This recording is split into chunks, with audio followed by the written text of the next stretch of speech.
Afterthoughts, Episode 4.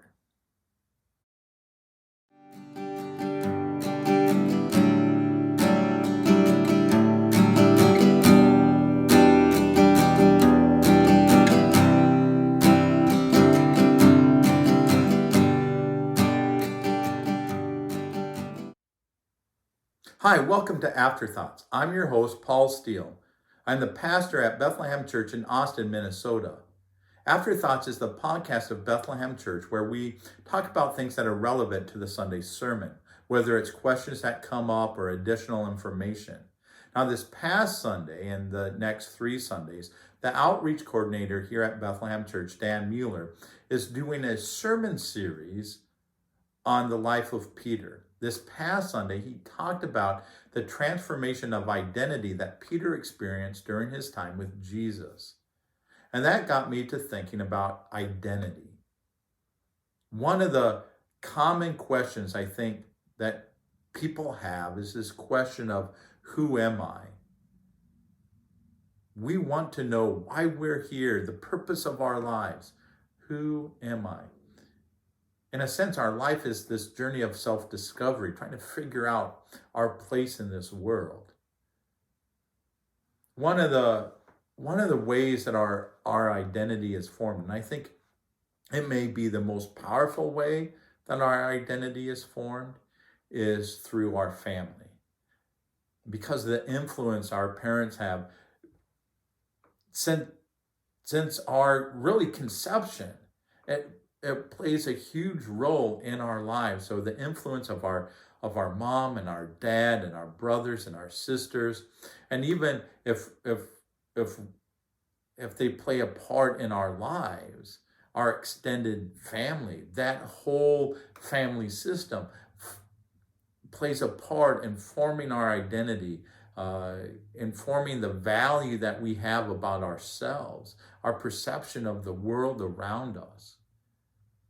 You know, our families are a huge indicator about the trajectory of our lives. A negative family experience can really hold us back, while a positive family experience can slingshot us, greatly into the future.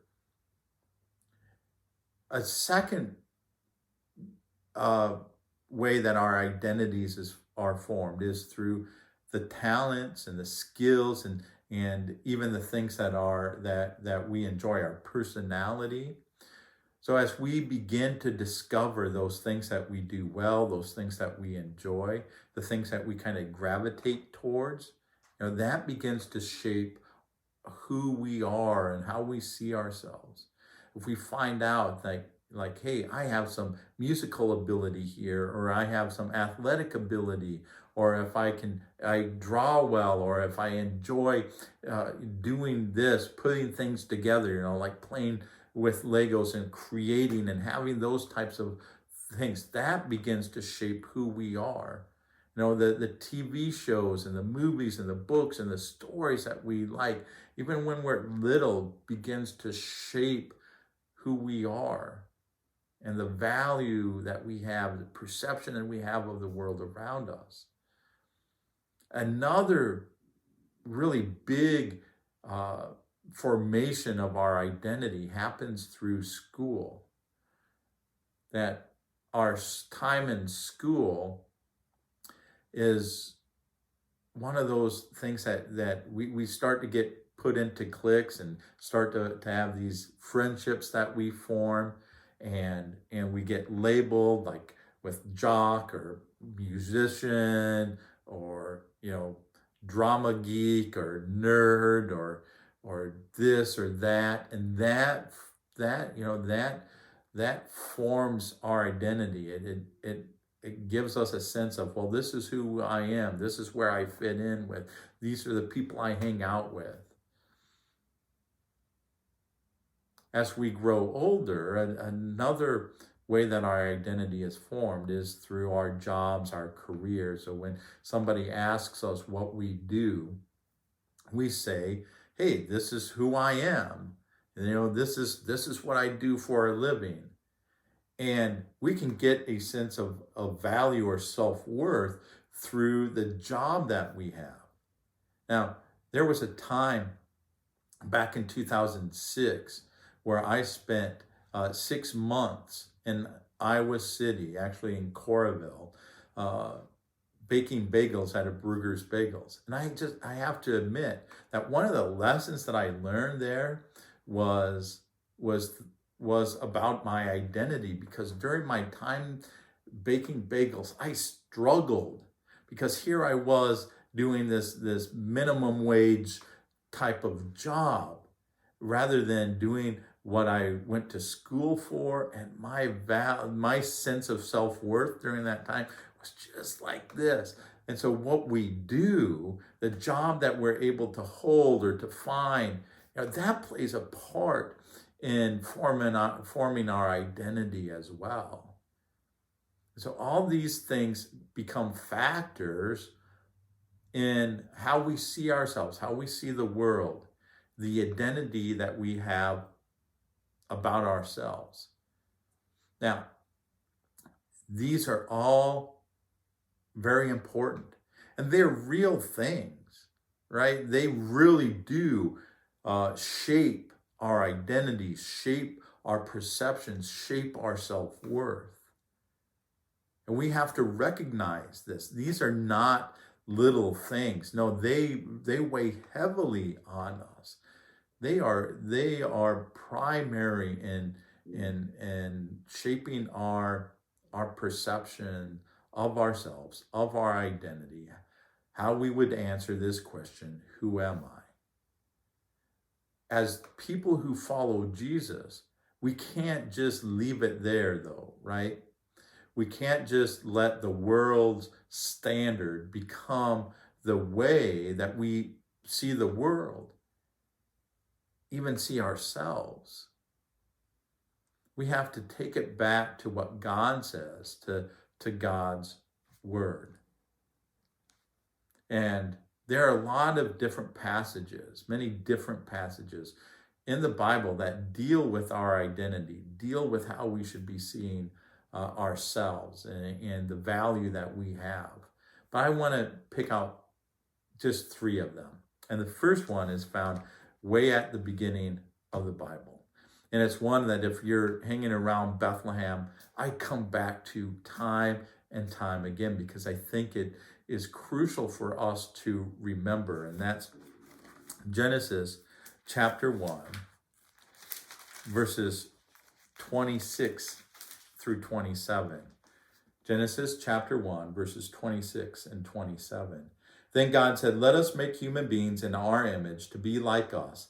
They will reign over the fish, the fish in the sea, the birds in the sky, the livestock, all the wild animals on the earth, all the small animals that scurry along the ground. So God created human beings in his own image. In the image of God, he created them. Male and female, he created them. Now, this is such a crucial passage because it reminds us, or it teaches us, God's original design for human beings. How God originally wanted you and I to be. And that is that we are created in his image. Now, so we're image bearers of God. That needs to be one of the primary ways that we see ourselves, the identity that we have. Now, what does that mean? I think too often what we do is that we try to figure out, well, what does it mean to be created in the image of God, right? It means that we have this creativity, we have the conscience, or we have morality or whatever, and we're looking for a way that we are different from the rest of creation, because we're God's image bearers.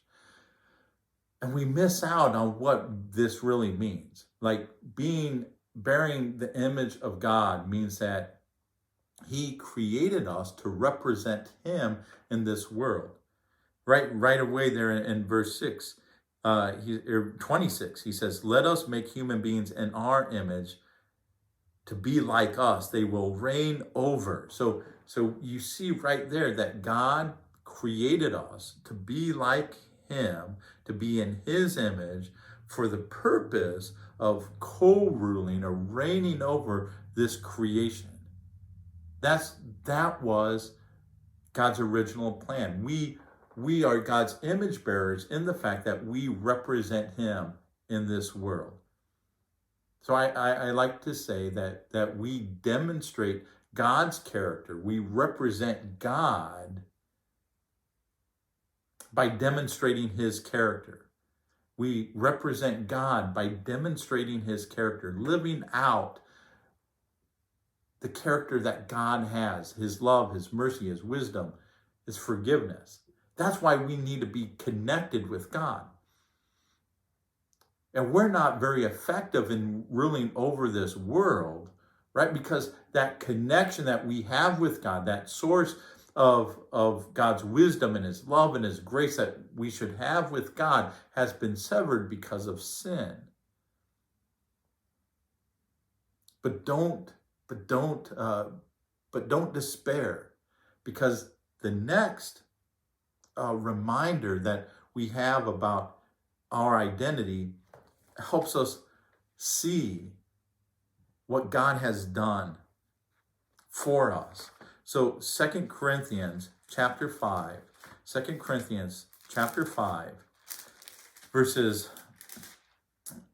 16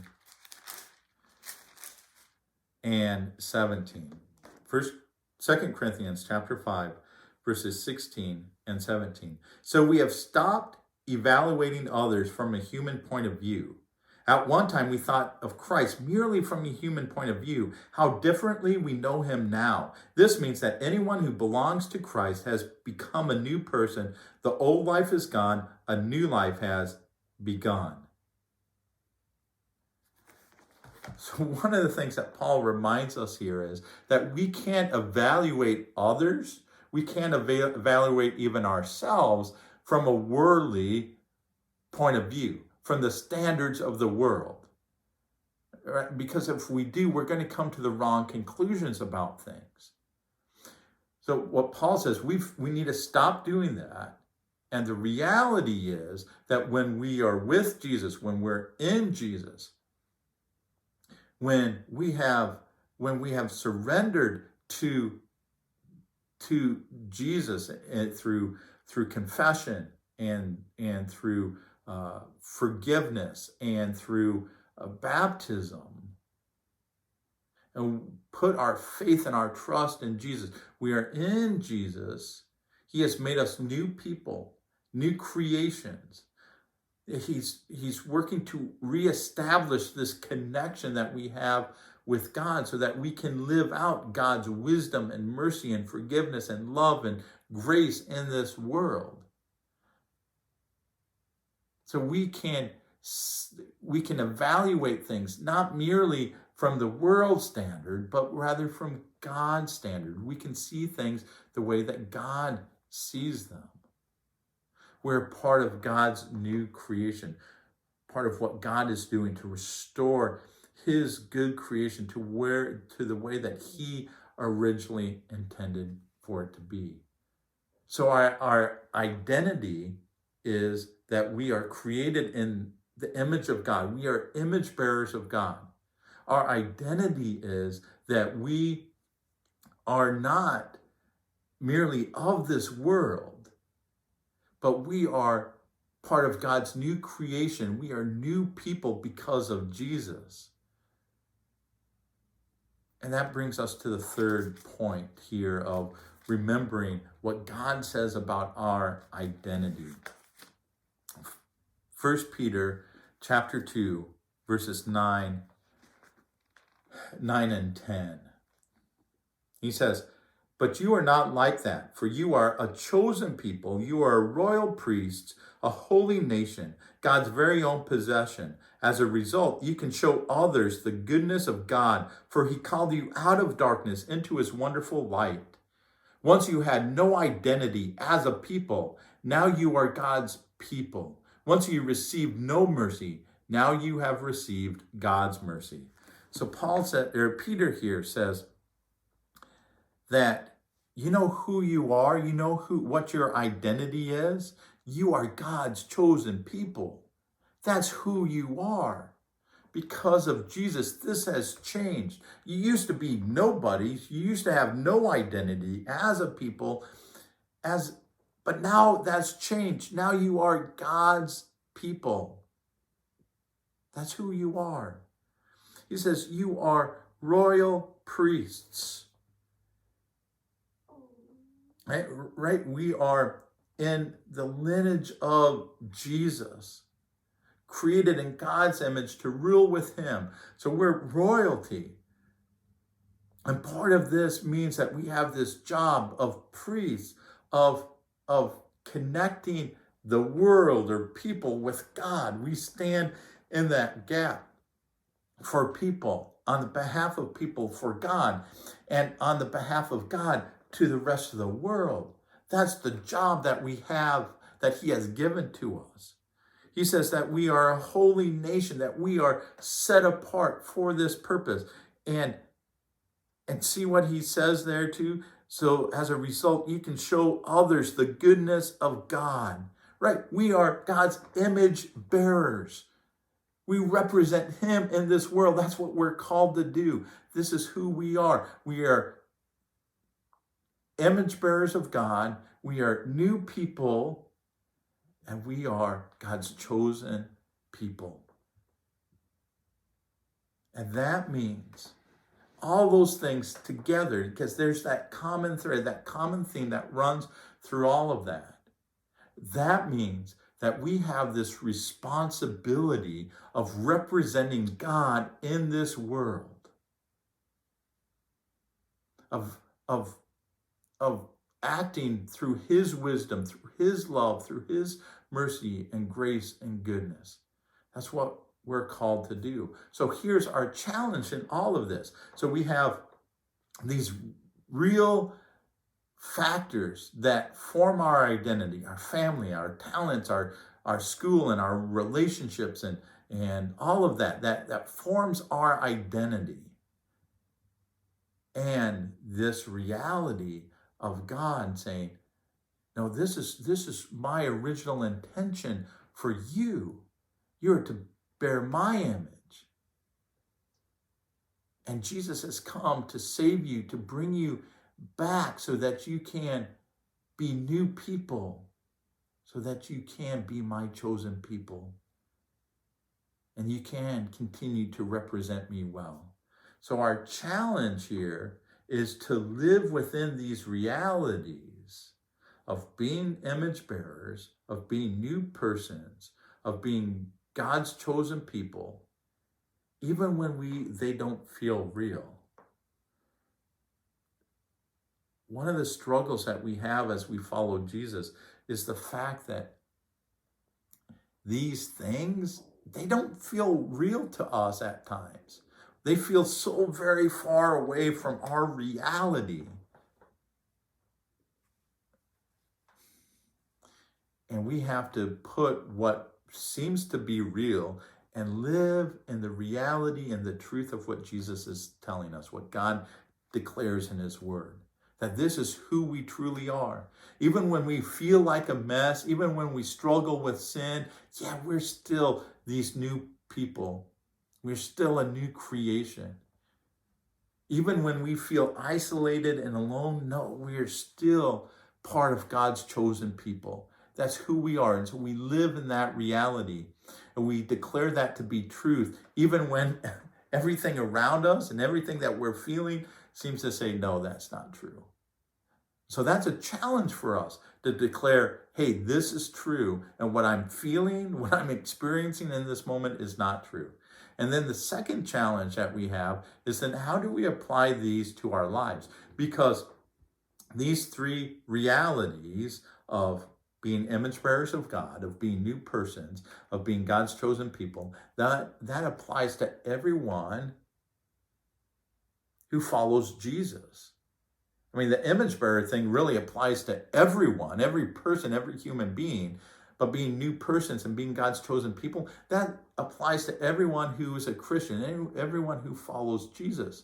So in a sense, these are very generic things that apply to everyone. So how then do we take these realities and apply them to our context? Now, how do we take the reality that I'm an image bearer of God, that I am part of God's chosen people, made holy for the purpose of showing the world the goodness of God? How does that apply to my job, to what I do day in and day out? How does that apply to the politics that I have? How does that apply to my family life? How does that apply to my other relationships? How does that apply to my use of time? And so we need to think about that. How does that reality, this part of my identity of being being part of God's chosen people, how does that affect then the rest of my life? How does that truly become a reality that I live out? So that becomes a challenge for us. Our sense of identity affects the trajectory of our lives, the direction that we move in, that we go in. Having this understanding that we are image bearers, that we are new people, that we are God's chosen people, should direct the course of our lives in a way that we continue to follow Jesus in everything that we say and everything that we do. And it helps us to remember that part of our calling as Christians is to make disciples. It's not just enough to live a moral life. It's not enough just to attend a worship service. It's not enough just to have this label of Christian that we apply to our identity. We have to begin to live it out. And that's how we make these realities that Scripture declares truly real in our lives. Hey, thank you for listening. Thank you for being part of Afterthoughts. I know there are a lot of different ways that you can be spending your time, a lot of different things that you can be listening to. I'm grateful that you have chosen to spend time with me. Have a great rest of the week, and I'll see you back here next week on Afterthoughts. God bless.